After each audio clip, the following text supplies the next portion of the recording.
የአላፋት ዝማሬ የሚለው መስቀል አደባባይ ላይ አድርጋችሁ ህዝቡን ጥቁር አልበሳችሁልኝ። ኢማሜን ለሰው ማሳየት አልፈለገም። እግዚአብሔር አይመስገን፣ ምስጋና አይቅረብለት፣ አምልኮ አይፈጸም። መታመሜን ሰምታችሁ በጣም ብዙ ሰዎች እየተጨነቃችሁ ነው።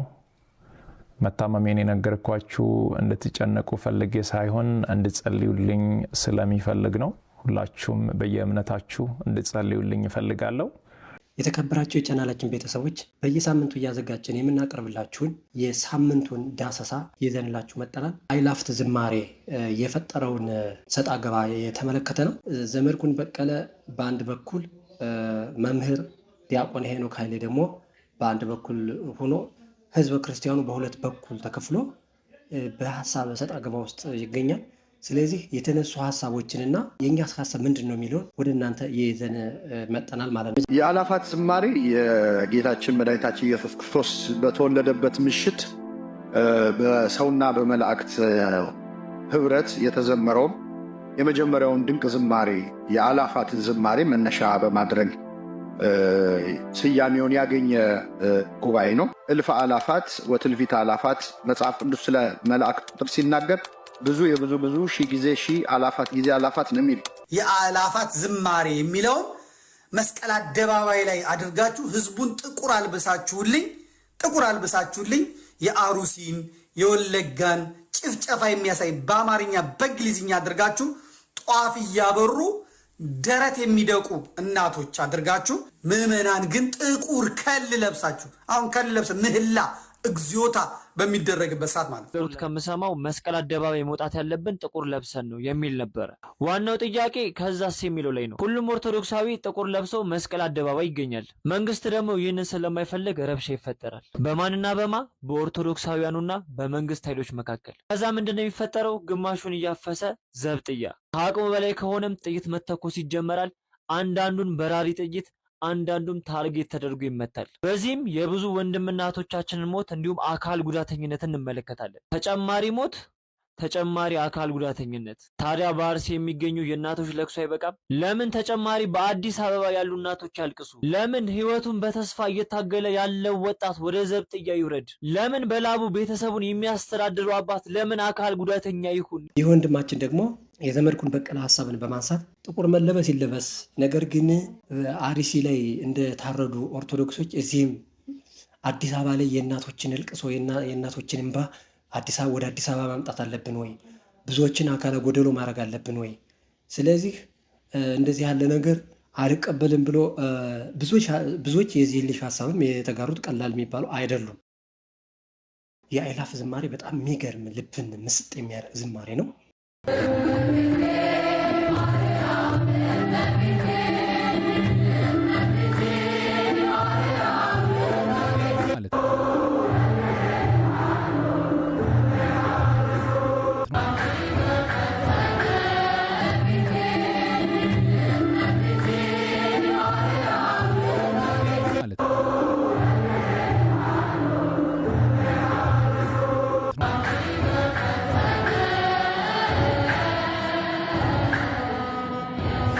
ነገር ግን የተለያዩ መምህራን ይህ ወቅቱ አይደለም፣ በተለይም መምህር ፋንታሁን ዋቄ ዓለም ጆሮ እየሰጠው ያለበትን የኦርቶዶክሶችን ግድያ የአይላፍ ዝማሬ የተባለው ዝማሬ ግን ውሸት ነው፣ ሰላም ነው እያለ ለሚሰብከው ሐሰተኛ መንግስት ይህ ጥሩ አጋጣሚ ነው። ስለሆነም ይህ ዝማሬ ለጊዜውም ቢሆን መቆም መቻል አለበት የሚል ተቃውሞ አስነስቷል። የአይላፋት ዝማሬ ብለን ፎቶ ተቀርጸን በአልጀዚራ ታየ። እኛ በሰማይ ልንታይ ነው የምንኖረው ወዳጄ፣ በሰማይ ልንታይ ነው የምንኖረው። በምድር የሚያርዱንን ልናረሳሳ አይደለም የምንኖረው። ለቱሪዝም ለዩኔስኮ አይደለም የምንኖረው። ይህች እህታችን ደግሞ የኦርቶዶክሶችን መገደል በአደባባይ ወጣ በዓለም አደባባይ ወጣ ስታንጸባርቅ የነበረች እህታችን ናት። Why is no one talking about what's going on in Ethiopia right now? Did you hear about what happened to the Orthodox Church? 25 people massacred October 29th, 2025. This just happened. I didn't hear anything about it. እግዚአብሔር አይመስገን፣ ምስጋና አይቅረብለት፣ አምልኮ አይፈጸም ያለ ሰው የለም። ይሄ ከአጋንንት የሚመጣ ድምፅ ነው። እያልን ያለ ነው ወይም እየተባለ ያለውና ትክክለኛውም ኦርቶዶክሳዊ ማለት ያለበት በዚያ ቀን እድሉን ተጠቅሞ የታረዱትን የተገደሉትን በስሙ በእሳት የተቃጠሉትን ለዛውም ደግሞ እስኪ አንድ ጥያቄ ልጠይቃችሁ። ቤተክርስቲያን የሰማዕትነት እንዳያልፋችሁ ብላ ጥሪ አድርጋ ነው እነዛ ምእመናን የሚገደሉት የሚታረዱት? ፈልገውት ነው? እንደ ሰማዕቱ ቅዱስ ጊዮርጊስ ወደ ሰባው ወደ እነዛ ነገስታት ሂዶ እንደተዋጋቸው ረዱኝ ግደሉኝ እንዳለው እንደነሱ ነው የሄዱት? በሀገር ውስጥ እንደተደረገው በአፄ ሲሲኒዮስ ዘመነ መንግስት ጊዜ ሰማዕትነት እንዳያልፍ ተብለው እንደታረዱት ከ8,000 በላይ ኦርቶዶክሳውያን እየተጠራሩ እንደነሱ ነው የሞቱት? እንደዛ ነው? እንዳንተ ልጆቻቸውን አቅፈው መሳም ፈልገው አቅም ስለጠፋ አለሁላችሁ የሚላቸው ስለጠፋ ነው ተፈልገው ተይዘው እየታረዱ ያሉት። ይህን በኢንተርናሽናል ደረጃ ሞታችን ታውቆ ይህን የሚፈጽም አካል ተጠያቂ እንዳይሆን ግን ይህን እድል ትናንትና ቦሌ መድኃኔዓለም ግባ አይቻልም ብለው የገዛ ቤትን አስለቅቀው መስቀል አደባባይን እዛ ውስጥ አጉረው የነበሩ ሰዎች ዛሬ ስፖንሰር አድርገው ኮንግራጁሌሽንስ እና ህዚህ መተዘምር ብለው በካሜራ ሲቀርጹ ትክክለኛ ነገር እየፈጸምክ ነው የሚመስል። እሺ ችግር የለም አሁን እኮ አይደረግ ማለት እኮ አይደለም። ያገኘውን እድል ግን ካልተጠቀምክ የውሸት ነው የምታስመስለው ነው የምልህ። አስመሳይ ነህ፣ ከገዳዮች አትበልጥም ነው የምልህ ያለሁት። ፋክቱ ይህ ነው። ትክክለኛ ከሆነ ግን የሞቱት እየታሰቡ እየተነባ አንተ ሆይ እስከ መቼ ዝም ትላለህ? ተነስ እየን ተመልከተን ስለ ስምህ የምንሆነውን እባክህ ዝም አትበል ተብሎ መነገር አለበት፣ መለመን አለበት። ቅዱስ ዳዊት ተነስ እንደሚለው ሰማዕታቱን አዎ የሚያቀዳጅ አምላክ አላቸው። ግን እሳ ፈልገውት ነው ሄዶ የሚሞቱት የሚታረዱት አይደለም። መቆየት ሰንብተው መቆየት ፈልገው መሰንበት ለልጆቻቸው ፈልገው ነው የሚሞቱት አቅም ስለጠፋ። እነዚህን ኦርቶዶክሳውያን ፕሮቴክት የሚያደርግ አካል እስኪገኝ ድረስ ግን ጩኸታችን በደንቡ ነው መሰማት አለበት። ይህን እድል ተጠቀሙት። እስኪ እንጠቀመው። ጥቁር በጥቁር ለብሳችሁ እስኪ እነሱ ስታስቡ ስታለቅሱ ዋሉ።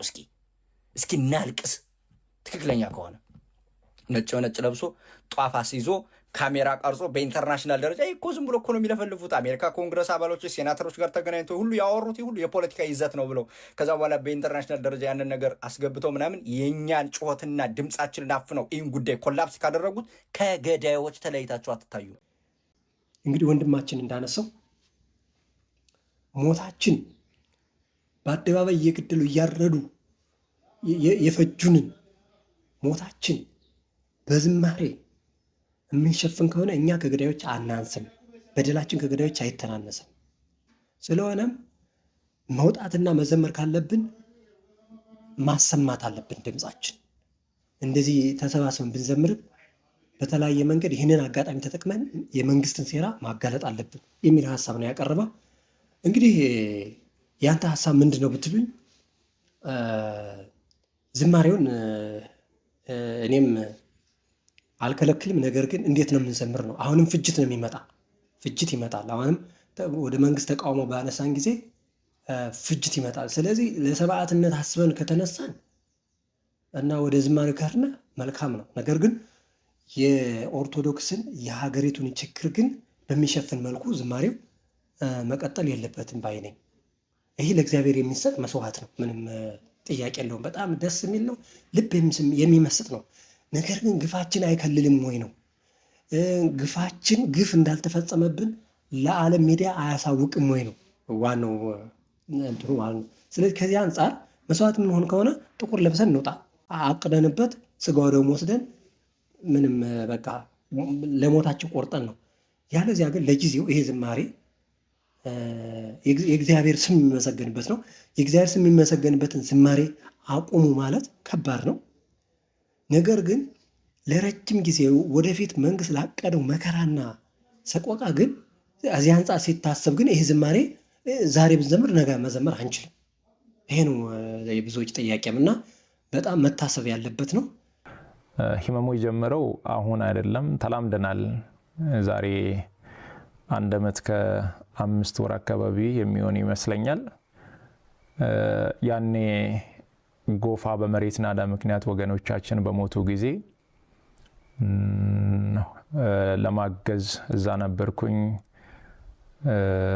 እዛ ታመምኩ። ከዛ በኋላ ህመሙ በዛው ነው የቀጠለው። ሰውነቴ እየቀነሰ መጣ። እኔ ህመሜን ለሰው ማሳየት አልፈልግም፣ ሰው እንዲያቅብኝ አልፈልግም። አንዳንድ ጊዜ ደግሞ ስቃይ ያሳያል። ትልቁ ችግር እሱ ነው። ገንዘብ ተሰብስበው እያለቀሱ የነበሩ እናቶች፣ እያለቀሱ የነበሩ አባቶች፣ የአንገቱን የደፋው ወጣት አንገቱን ቀና ሲያደርግ ያቺ እናቷ በኩላሊት ምክንያት ታማ ስታለቅስ የነበረች እህታችን ሳቋን ሲያይ እኔ ልብ ይበረታል። ማስተር አብነት የብዙዎችን ባያበሰ ወንድማችን ነው። በዚህ ምክንያት ከአንድ ዓመት ተኩል በፊት በጋሞ ጎፋ ዞን በተከሰተው የመሬት ናዳ ምክንያት በዚያ ከፍተኛ መስዋዕት በመክፈል ሲያግዝ ነበር። ስለዚህ ህመሙ የተከሰተ እነሱን እያገዘ ባለበት ወቅት ስለመሆኑ ገልጿል። ገንዘብ ምንም ነገር አልፈልግም፣ ጸሎት ብቻ ነው። ይህን ተከትሎ በጎፋ ዞን የምህላ ጸሎት እንደተጀመረለት ለማወቅ ተችሏል ማለት ነው። እንግዲህ አብራችሁን ስለሆናችሁ እናመሰግናለን። ለሌሎች እንዲዳረስ ላይክ ማድረግ ወንድሞች እህቶች፣ ቀላል ነገር ነው። ላይክ እና ሸር ከቻላችሁም ደግሞ ሰብስክራይብ በማድረግ ቤተሰብ ሁኑ። ዘመኑ የሚዲያ ዘመን ስለሆነ ተባብረን የምንችለውን እናግዝ። ለሀገራችንም ለቤተ ክርስቲያናችንም እናግዝ። ምን እንሆናለን? ላይክ አድርገን ለሌላ ሰው ሸር ማድረግ ማለት ነው። ቀላል ነገር ነው አይደለም? ላይክ ማድረግ ተባብረን ተጋግዘን የምንችለውን በማድረግ የሚጠበቅብንን እንወጣ እላለሁኝ። አመሰግናለሁ።